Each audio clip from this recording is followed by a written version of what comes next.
Hello everyone, আজকে খুঁটিনাটি সহ সমস্ত টিপস সহ এই বিরিয়ানি সহজ উপায়ে কিভাবে বাড়িতেই একদম রেস্টুরেন্ট স্টাইল বানিয়ে ফেলবেন সেই রেসিপি কিন্তু আজ তোমাদের সাথে শেয়ার করব। তো দেখো কতটা সুন্দরভাবে বিরিয়ানিটা তৈরি হয়েছে, আর দেখলেই বুঝতে পারছো একেবারে ঝরঝরে। তো সমস্ত কিছু আমি তোমাদের সাথে শেয়ার করব, আমার সাথে থেকে সম্পূর্ণ ভিডিওটা কিন্তু দেখতে থেকো। তো চলো কিভাবে আমি এটা বানিয়েছি। তো প্রথমেই চালটাকে ধুয়ে নেব। তো এখানে আমি 700 গ্রাম চাল নিয়েছি। তো চালটাকে প্রথমে খুব ভালোভাবে ধুয়ে নিয়েছিলাম। এখন টানা 2 ঘন্টা হাতে নিয়ে কিন্তু চালটাকে ভিজিয়ে রাখতে হবে। তো এর মধ্যে আমি জল দিয়ে চালটাকে ভিজিয়ে রেখে দেব 2 ঘন্টা। এখানে কিছু শুকনো গোটা মশলা নিয়েছি, আছে তেজপাতা, জায়ফল, জয়িত্রী, আর বড় এলাচ, ছোটো এলাচ, দারচিনি, গোলমরিচ, গোলমরিচ, আর আছে তেজপাতা, আর সাজিরে আছে অল্প। তো সবগুলোকে লো হিটে ভেজে নিয়ে গুঁড়ো করে রেখে দেবো। আমি কিন্তু প্রত্যেকবার ঠিক এই টিপসটাই ফলো করি বিরিয়ানি বানানোর সময়। এই যে এখানে নিয়েছি আমি আলু, নিলাম 1 চামচ কেওড়া জল, 2 চামচ নিয়েছি গোলাপ জল, আর সাথে নুন দিয়েছি। আর এরকমভাবে কিন্তু আলুটাকে সিদ্ধ করলে এর স্বাদ কিন্তু বিরিয়ানি খাওয়ার সময় সেটা মুখে পড়বে। তো যাই হোক, এখন দিয়ে দিয়েছি যে মশলাটা বানিয়ে রেখেছিলাম, বিরিয়ানির মশলাটা দিয়ে দিলাম। এখন দিলাম টক দই। তো সবগুলো উপকরণকে খুব ভালো করে একসাথে মিশিয়ে নেব, তারপর কিন্তু প্রেসারে সিটি মেরে নেব। আর এই যে কালারের জন্য একটুখানি ফুড কালার দিয়েছি, তাহলে কালারটা আলুর যেটা অরিজিনাল কালার বিরিয়ানিতে পাওয়া যায় সেই কালারটা আসবে। এখন কিন্তু আমি এটা সম্পূর্ণ সিদ্ধ করব না, 70% মতো আমি সিদ্ধ করে নেব। তো এখানে চিকেনটাকে ম্যারিনেশন করে নেব। 2 চামচ আছে আদা রসুনের পেস্ট, আর আছে টক দই। এখানে যে বিরিয়ানি মশলাটা বানিয়ে রেখেছিলাম সেটাও দিয়ে দিলাম। এখন দিলাম স্বাদ মতো নুন। তো সবগুলো উপকরণকে খুব ভালোভাবে হাতের সাহায্যে মেখে নেব চিকেনের গায়ে গায়ে। তো এটাকেও কিন্তু আমি 40 মিনিট মতো ম্যারিনেশন করে রেখে দেব। এখন নিয়ে নিলাম সাদা তেল, ঝিরিঝিরি করে পেঁয়াজগুলোকে কেটে নিয়েছিলাম, তো সেটাকেও বেরেস্তা করে নেব। গ্যাসের ফ্লেমটা কিন্তু বেরেস্তা করার সময় হাই ফ্লেমে রাখতে হবে, আর অনবরত নাড়তে হবে, তাহলে খুব সহজেই হয়ে যাবে, বেশি জ্বালালে হবে না। এই যে কালারটা ঠিক এরকম আসবে তখন কিন্তু তুলে নিতে হবে, না হলে কিন্তু তিতো হয়ে যাবে। বেশি কালারটা লাল করা চলবে না। এই যে আমি 70% মতো আলুগুলোকে কুক করে নিয়েছিলাম, দেখলেই বুঝতে পারছো না গলে গেছে না কাঁচা আছে। তারপর আমি এখানে একবার ভেজে নেব আলুগুলোকে। তো গাইস, এরকম পদ্ধতিতে একবার ট্রাই করো, অবশ্যই খেতে ভালো হবে।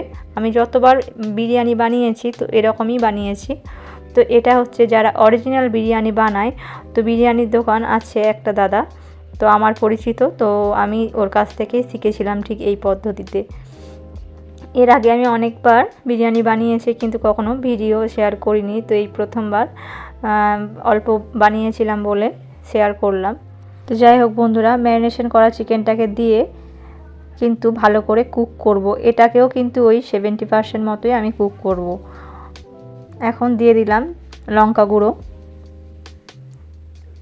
1 চামচ মতো কেওড়ার জল, 1 চামচ মতো গোলাপ জল, আর অল্প একটু মিঠা আতর দিয়েছি। এখন এটাকে আমি ওই 70% রান্না করে নেব। বিরিয়ানি ভালো তখনই হয় যখন সব কিছু মাপ ঠিক থাকে, কারণ আলু চিকেন যখন রান্না করবে তখন সেই ক্ষেত্রে সব কিছু চেষ্টা করবে সমানভাবে সিদ্ধ করা, না হলে যখন তুমি বিরিয়ানিটা স্টিমে দেবে তখন কিন্তু হয়তো এটা গলে যাবে বা ওটা গলে যাবে, এটাই হয়ে থাকে সাধারণত। তো আমি একবারে কিন্তু শিখিনি, আমি অনেকবার ট্রাই করেছিলাম বাড়িতে, অনেকবার নষ্টও হয়েছিল, কখনো গলে গেছিলো, কখনো নিচে পুড়ে গেছিলো। তো যাই হোক, অনেক চেষ্টার ফলে কিন্তু এই যে এত সুন্দর রান্নাটা হয়েছে। কিন্তু গাইস, তোমাদের মানে তোমরা দেখে বুঝতে পারবে যে কতটা সুন্দরভাবে বিরিয়ানিটা হয়েছে, কিন্তু টেস্টটা তো বাড়ির লোকরাই যারা খায় তারাই বুঝতে পারবে। তো যাই হোক, এখানে চালটাকে আর আলাদা করে বললাম না, দেখতেই পেয়েছো ভিডিওতে সেরমভাবে। চালটাও কিন্তু আমি 70%ই কুক করে নিয়েছি। এখন ভালো করে জল ঝরাতে দিয়ে দিলাম। আর চালটা কিন্তু আমি যখন দিয়েছিলাম সিদ্ধ করতে তখন কিন্তু একটু নুন দিয়েছিলাম আর একটু চিনিও দিয়েছিলাম, চিনিটা স্কিপ হয়ে গেছিলো। তো চিনিটা দেওয়ার চেষ্টা করবে, এটা দিলে যখন তুমি খাবে বিরিয়ানিটা তখন কিন্তু রাইসের স্বাদটা কিন্তু অনেক গুণ বেড়ে যায় এই চিনিটা দেওয়ার ফলে।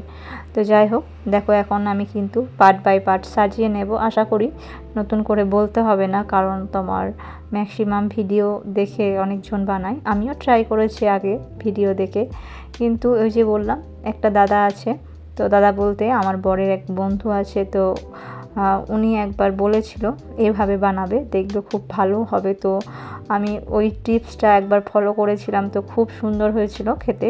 তো তারপর থেকেই আমি কিন্তু এই একই পদ্ধতিতে বারবার বিরিয়ানি বানাই। তো যতবার বানাই রেজাল্টটা কিন্তু পারফেক্ট আসে। তো যাই হোক, তোমরা যদি আমার ভিডিও দেখে বানাও তাহলে অবশ্যই তোমাদেরও এরকমই সুন্দর হবে। তো দেখো এখন পার্ট বাই পার্ট সাজিয়ে নিয়েছি, অল্প একটু টক দই ছড়িয়ে দিয়েছি আর বেরেস্তাও যেটা করে রেখেছিলাম সেটাও ছড়িয়ে দিলাম। এখন এই যে এখন ভাত দিয়ে এই লেয়ারটাকে দিয়ে দিলাম। এখন এই যে এখানে বিরিয়ানির মশলা অল্প সামান্য ছড়িয়ে দিয়েছি, তারপর কিছু বেরেস্তাও দিলাম।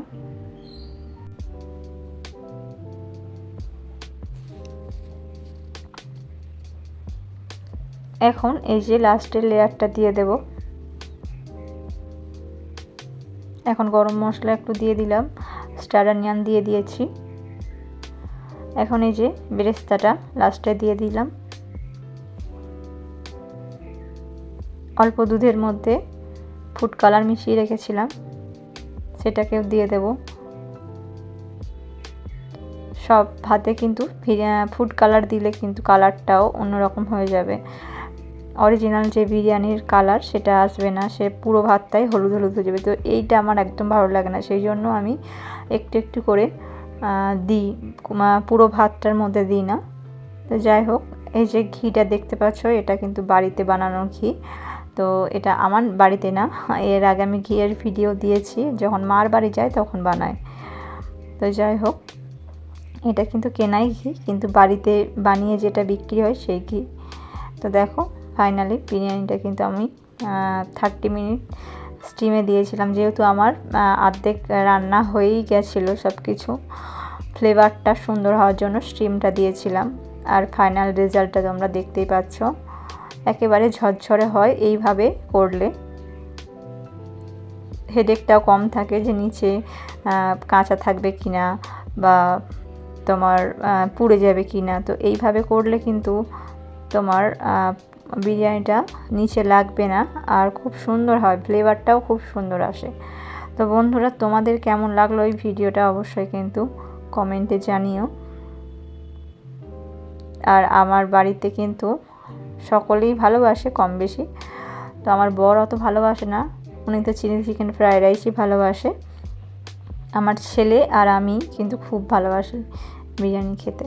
তো বানানোর ঝামেলার জন্য অনেক সময় হয়ে ওঠে না বানানো। তো যাই হোক, ছেলের রিকোয়েস্টে বানিয়েছি,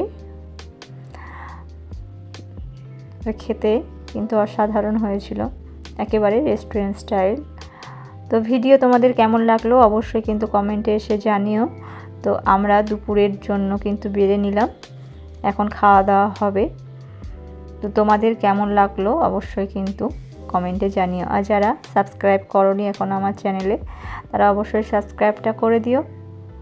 আর যারা করে রেখেছো কাজটি, তাদের অসংখ্য ধন্যবাদ, অনেক অনেক ভালোবাসা আমার তরফ থেকে। তো দেখো ফাইনাল রেজাল্ট, তো তোমাদের কেমন লাগলো অবশ্যই কিন্তু কমেন্টে এসে জানিও।